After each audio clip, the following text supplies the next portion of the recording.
What's the difference between a world-class fighter and a great fighter? Over the last few decades, we've seen lots of world-class fighters in the sport of boxing, but only a handful of those could we consider to be great.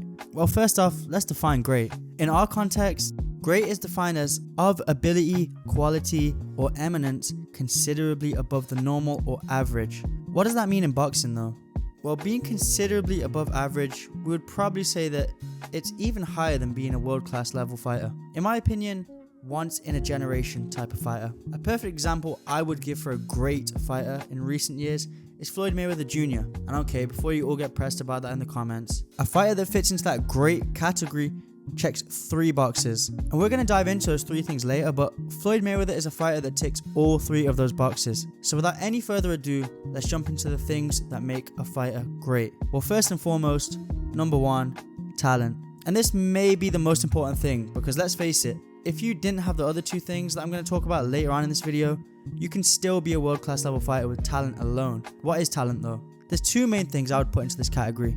The first being skill. Now this includes things like IQ, your technical ability, and overall skill in the sweet science. The second is speed/power. Now I put them in the same category because those 2 things are very similar, because as we all know, power equals speed times strength. And this is something that is very God-gifted. To put it plainly, you either got it or you don't.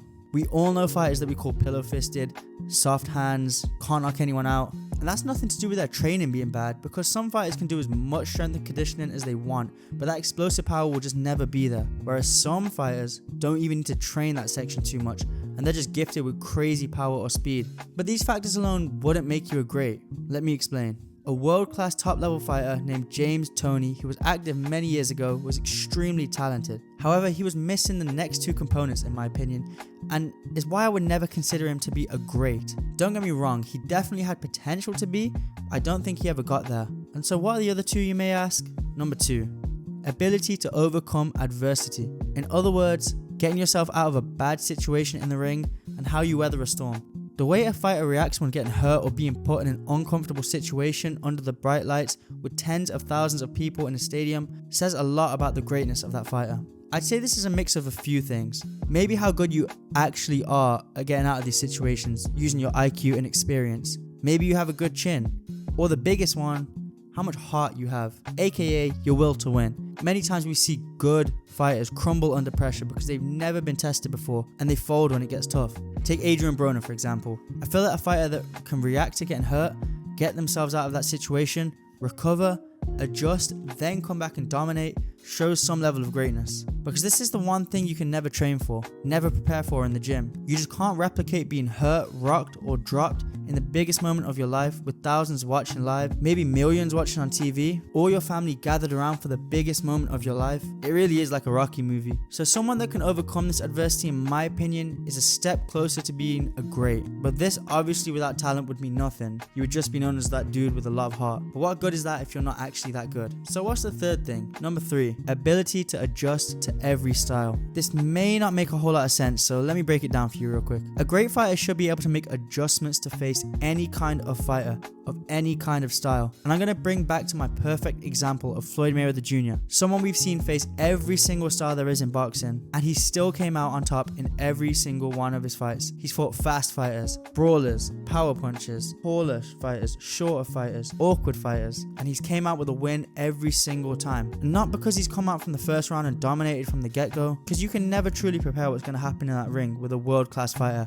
until the first bell sounds when you're in that ring. And time after time we've seen Mayweather struggle and lose the early rounds against a lot of these different styles. An example of this was Marcos Maidana, where Maidana, who's known for his aggressive style, came out pressing Floyd in the early rounds, overwhelming him and getting a lot through, and won a lot of the early rounds. It was the fact that Mayweather was able to take this in, calculate and adjust to Maidana's style mid-fight that he was able to even win the fight. And obviously we know the second fight, he'd completely figured Maidana out and won that with ease. And there's a channel I love watching called The Modern Martial Artist that breaks down a lot of these greats' big fights and gives an in-depth explanation to their strategy, adjustments, and thoughts throughout the fight. I highly recommend you go and check out one of his videos. Crawford did indeed find that opening and capitalized multiple times to eventually land a knockdown with it.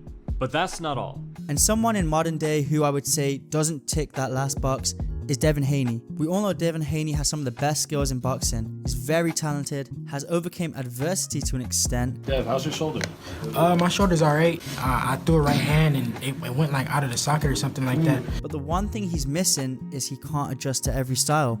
We saw him face Ryan Garcia, someone who is very fast, very powerful, and very explosive. Devin did have some success in the Ryan Garcia fight, but he could just never adjust to Ryan Garcia's style. And that's why I wouldn't consider him a great fighter. Don't get me wrong, he definitely has potential to be, since he's very young still, but at the moment I wouldn't consider him to be a great because of that reason. Okay, so let's recap. The 3 things in my opinion that make a fighter great are, first of all, talent, which includes skill, power, ability, etc. Second, ability to overcome adversity. And third, the ability to adjust to any and every style. And if you think there's any points I've missed or anything I've gotten wrong in this video, I'd love to hear about it in the comment section. And if you enjoyed this style of video, I would really appreciate if you could hit that subscribe button and turn on post notifications so you don't miss an upload. We're so close to 2K, so please, please, please help me get there real soon. Anyways, that'll be all from me. I'll catch you in the next one.